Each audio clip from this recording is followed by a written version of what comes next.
Hujan deras yang mengguyur kota Palembang sejak tadi malam membuat sejumlah wilayah tergenang banjir.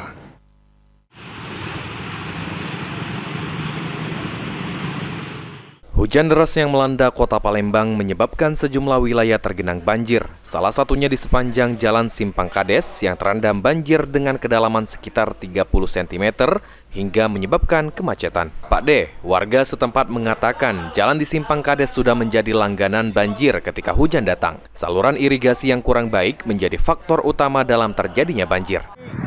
Kalau kita rasa Pak sudah berapa kali ini kalau hujan 3 jam aja bisa banjir. Maksudnya lihat dari kalau solusi parit ini sudah diperbaiki Pak ya. Tapi yang dari ujung sana depan kios atau di belakang ini paritnya kan banyak semuanya itu di bawah. Ada juga di Taman Murni itu di bawah ruko. Jadi seolah-olah kalau warga mau bersihin kadang nggak bisa di bawah Taman Murni ada di bawah ruko. Pak D berharap agar pemerintah segera menangani permasalahan banjir yang ada di Jalan Simpang Kades ini dan memperbaiki saluran irigasi agar tidak terjadi banjir kembali. Ridho Ilahi, PAL TV.